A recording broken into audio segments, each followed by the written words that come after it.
नमस्कार। आज हम डिस्कस करेंगे सेमी एम्पिरिकल मास फार्मूला यानी कि अर्ध मूलानुपाती द्रव्यमान संबंध। किसी नाभिक का वास्तविक द्रव्यमान उसमें उपस्थित प्रोटॉनों व न्यूट्रॉनों के कुल द्रव्यमान से कुछ कम होता है। इसका कारण यह है कि जब न्यूक्लियॉन मिलकर नाभिक बनाते हैं तो कुछ द्रव्यमान की बंधन ऊर्जा के रूप में क्षति हो जाती है। यदि किसी नाभिक X में Z प्रोटॉन तथा A-Z न्यूट्रॉन है तथा Mp एक प्रोटॉन का द्रव्यमान, Mn एक न्यूट्रॉन का द्रव्यमान एवं M नाभिक का वास्तविक द्रव्यमान है, जिन्हें कि हम नोटेशन के रूप में इस प्रकार से लिख सकते हैं जैसा यहाँ पर लिखा गया है। X, ZA, Z, A-Z, Mn and Mp। तो द्रव्यमान क्षति डेल्टा M का मान जो होगा वो हम इस इक्वेशन द्वारा लिख सकते हैं। तो डेल्टा M हो जाएगा ZMP प्लस A-Z Mn और इस सब में से हम -M घटा देंगे।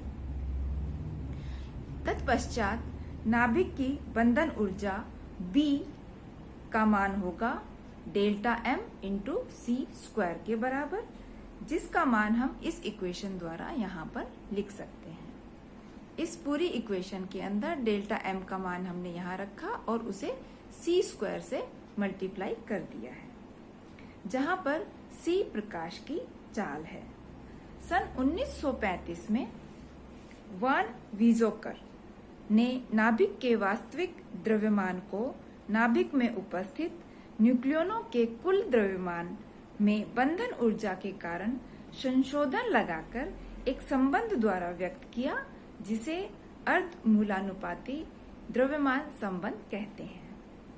इसके अनुसार यदि किसी नाभिक में Z प्रोटॉन तथा A-Z न्यूट्रॉन है तो उसका द्रव्यमान M निम्न समीकरण द्वारा लिख सकते हैं। इस इक्वेशन के द्वारा M का मान आएगा Z into MP plus A-Z Mn minus B divided by C square.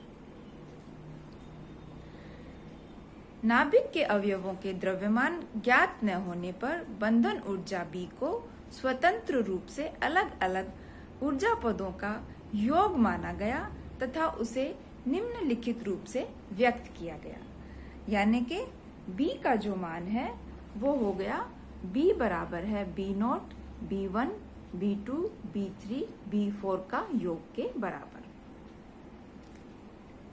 जहां B0 आयतन ऊर्जा है, B1 पृष्ठ ऊर्जा, B2 कूलम ऊर्जा, B3 असममित ऊर्जा तथा B4 सम विषम प्रभाव के कारण ऊर्जा पद है।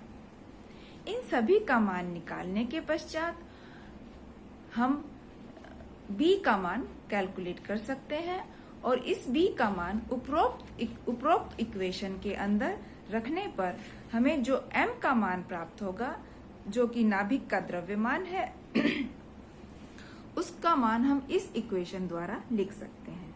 तो M बराबर हो जाएगा ZMP प्लस A-Z Mn, जो कि पहले से हमने इसमें लिखी हुई थी, और B का मान यहाँ पर इस ब्रैकेट की फॉर्म में हम लिख सकते हैं।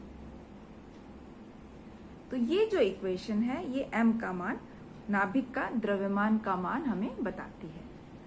प्रयोगों द्वारा पाया जाता है कि AV का मान जो है 15.753 MeV, AS का मान 12.8 MeV, AC का मान 0.7103 MeV, AA का मान 23.6925 MeV तथा AE का मान 33.6 MeV प्राप्त किया जाता है। उपरोक्त संबंध द्वारा अल्फा व बीटा क्षय में नाभिक के स्थायित्व की सफल व्याख्या की जा सकती है। तो ये था डिस्कशन सेमी एम्पेरिकल मास फार्मूले का। Thank you.